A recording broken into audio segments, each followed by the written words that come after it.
Well, Sterling, before you met me, Andrew, Justin, etc., you described yourself as a lone wolf.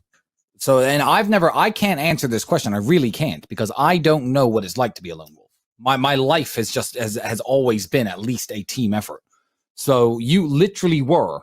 You said, Tristan, I was a lone wolf before I found you guys. What are the differences between being a man trying to make it by yourself and hanging around with a group of guys like us? Well, for a start, the difference is like all the bullshit programming in the Matrix, everyone else believes it. And you're the only one who doesn't believe it. So you start to think, am I fucking crazy? Am I the only person who believes this? And then you finally run into people like these guys right here who share the same worldview as you. Why do you think me and Justin moved in within what? A few months of knowing each other? A couple of months of knowing each other? It's because we met at a War Room event. We clicked immediately. We knew, okay, this guy's got the same values as me. He's on the same path as me. Why wouldn't I surround myself with this kind of guy? And I'd add to that.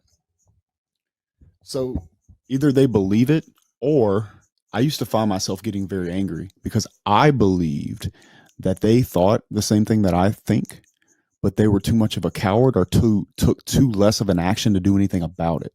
So I felt very alone, particularly before I joined the War Room, because slowly as I stayed in shape and I started to make more money and I stopped getting invited to gender reveal parties. Seriously. Because their wives were like, bro, he's bad boy. I don't want him around my husband.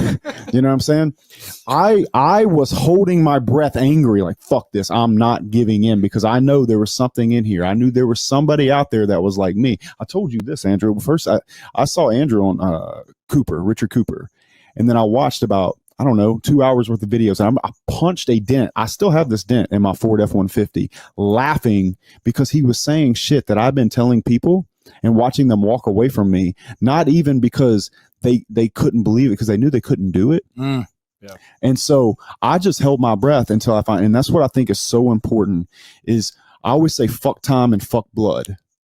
I want to know, do our souls align? I need to find people that believe things that I believe, that want the same things that I want. And I think that any person, despite what they want is choice. And to get choice, you need to find a group of people that can support you inside a tribe that's strong enough to have your back all the way around. The first time I met Andrew, we were closer than we're sitting right now. I'm sitting there talking, and I asked him directly to his face. I said, what is it that allows you to be who you are so openly and so widely? And he said, no matter what happens in this world, I have Tristan.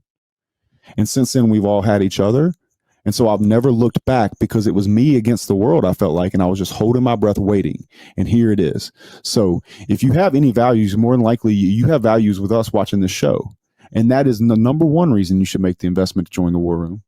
Yeah, or to join HU or do anything of that nature. Find people whose souls line up with you, and the next thing you know, you're mixing and bringing everything in, and then you'll align with those people, and you'll have true happiness, and you'll definitely have a true family. And that's what we had in Europe, and that's what we've had ever since we met in Vegas.